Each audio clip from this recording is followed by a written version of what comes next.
تقریباً 40 روز ہو چکے ہیں کہ میں نے کوئی نئی ویڈیو ریکارڈ نہیں کی اور اس چینل پر اپلوڈ بھی نہیں کی۔ وجہ اس کی یہ تھی کہ کچھ فیملی کے ایونٹس تھے اور میں سفر میں بھی تھا اور کچھ دیگر مصروفیات میں چینل پہ کوئی کام نہیں کر سکا۔ مجھے بہت خوشی ہے کہ میرے بہت سے دیکھنے والوں نے کومنٹس کے ذریعے اور میسیجنگ کے ذریعے مجھ سے رابطہ کیا، میری خیریت دریافت کی اور بہت سی دعائیں بھی دیں۔ تو آپ سب لوگوں کا بہت بہت شکریہ۔ اب جب یہ سلسلہ دوبارہ شروع کر رہا ہوں تو 2026 کا سال شروع ہو چکا ہے۔ اس وقت کی مناسبت سے میں ایک سائنسی تحقیق جو ابھی حال ہی میں شائع ہوئی ہے اس کو شیئر کر رہا ہوں آپ کے ساتھ۔ بہت سے مواقعوں پر اور خاص طور پر اکثر جب کوئی نیا سال شروع ہوتا ہے تو ہم میں سے اکثر لوگ بہت سے پلان بناتے ہیں، بہت سے ارادے کرتے ہیں، منصوبے سوچتے ہیں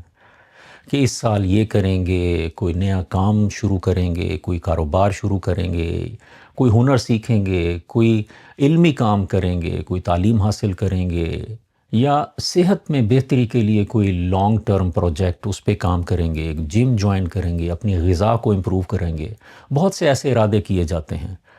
لیکن بہت بار ایسا ہوتا ہے کہ ہم اپنے ارادوں کو مکمل نہیں کر پاتے۔ اکثر ارادے تعطل کا شکار ہوتے ہیں۔ بعض اوقات اس کی وجوہات حالات بھی ہو سکتے ہیں، لیکن بہت بار اس کی وجہ موٹیویشن کی کمی، ارادے کی پختگی کی کمی، سیریسنس کی کمی یا سمپلی سستی بھی ہو سکتا ہے۔ ابھی حال ہی میں society of personality and social psychology نے اپنی ایک کافی طویل مدتی تحقیق کے نتائج شائع کرتے ہوئے کہا ہے کہ جب ہم کوئی ارادہ کرتے ہیں تو اگر ہم اس ارادے کا اظہار کرتے رہیں بآواز بلند،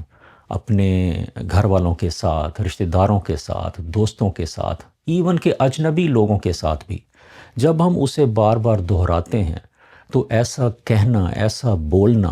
آواز کے ساتھ اپنے ارادے کا اظہار کرنا ہمیں اپنے ارادے کی تکمیل میں بہت مدد کرتا ہے۔ اس کی وجوہات اس اسٹڈی میں تو 2 بیان کی گئی ہیں، لیکن میرے خیال میں اس کی شاید ایک تیسری وجہ بھی ہے۔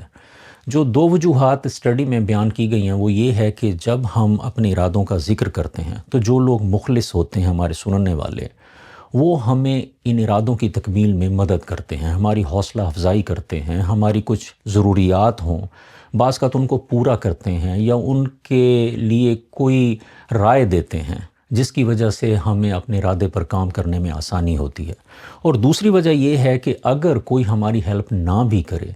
تو بار بار اس بات کو دہرانا، لوگوں سے ذکر کرنا، یہ ہمارے اپنے اندر ایک موٹیویشن کریٹ کرتا ہے۔ ہمارا دماغ اس کی پلاننگ کے بارے میں سوچتا رہتا ہے اور اپنے ارادوں کا بآواز بلند اظہار کرنا یہ ہمارے ارادوں کو پختگی دیتا ہے، اور یہ سارے عوامل مل کر ہمیں اپنے ارادے کی تکمیل میں مدد کرتے ہیں۔ لیکن ایک تیسری وجہ بھی ہے اور وہ ہے لا آف اٹریکشن۔ اس لا پر بہت کچھ لکھا بھی گیا ہے، کئی ڈاکومنٹریز بھی بنائی گئی ہیں،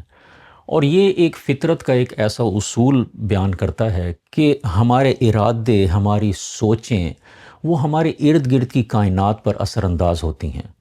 اگر ہم پازیٹیو تھنکنگ کرتے ہیں، مثبت سوچ رکھتے ہیں، تو جو کائنات کی پازیٹیو انرجی ہے وہ ہماری طرف اٹریکٹ ہوتی ہے۔ اسی طرح اگر ہم منفی سوچ رکھیں تو منفی انرجی ہماری طرف اٹریکٹ ہوتی ہے۔ تو اسی طرح جب ہم اپنے ارادوں کا اظہار اس مثبت پہلو کے ساتھ کرتے ہیں کہ میں نے آج ایسا کرنا ہے، یا اس ہفتے میں، یا اس مہینے میں، یا اس سال میں نے اپنے اس مقصد کو حاصل کرنا ہے، تو کائنات کی وہ قوتیں ہمارے ساتھ ہو جاتی ہیں۔ اور اپنے ارادوں کے ساتھ ایسا کہنا کہ انشاءاللہ اگر اللہ نے ایسا چاہا تو میں ضرور ایسے کروں گا، یہ سب چیزیں مل کر ہمیں اپنے ارادوں کے حاصل کرنے میں، اپنے مقاصد کی تکمیل میں ہمیں یہ سب چیزیں مدد کرتی ہیں۔ تو اب جب یہ نیا سال شروع ہوا ہے تو پہلے تو ہم اپنے ارادوں کو ٹٹولیں کہ اس نئے سال میں ہم نے کیا کیا نئے مقاصد حاصل کرنے ہیں، اور پھر ہم اس کا جب تذکرہ کریں اپنے گھر والوں کے ساتھ، دوستوں کے ساتھ، یا جہاں بھی موقع ملے اس کا اگر ہم ذکر کرتے رہیں، اس کو بیان کرتے رہیں، اپنے ارادے کو پختہ کرتے رہیں، تو یہ سب چیزیں انشاءاللہ ہمیں اپنے ارادوں کے، اپنے مقاصد کو حاصل کرنے میں انشاءاللہ یہ ساری چیزیں مدد کریں گی۔ تو اسی طرح اس چینل سے ریلیٹڈ ایک ارادہ میرا یہ ہے کہ انشاءاللہ نئی نئی تحقیقات کو اس چینل پر انشاءاللہ میں بیان کرتا رہوں گا۔ جو نئی تحقیقات ہوں گی، نئی اسٹڈیز ہوں گی، موسٹلی جو ہماری زندگیوں سے متعلق ہوتی ہیں، ہمارے رہن سہن سے متعلق ہوتی ہیں، اور اوور آل ہماری ویل بینگ سے متعلق ہوتی ہیں۔ تو ویل بینگ سائنس سیریز اسی طرح کا ایک سلسلہ ہے جو انشاءاللہ میں شروع کر رہا ہوں، جس میں میں ریگولر بیسس پر نئی تحقیقات، نئی اسٹڈیز، ان کو آسان الفاظ میں انشاءاللہ میں آپ تک پہنچاتا رہوں گا۔ مجھے اپنی دعاؤں میں یاد رکھیں۔ السلام علیکم۔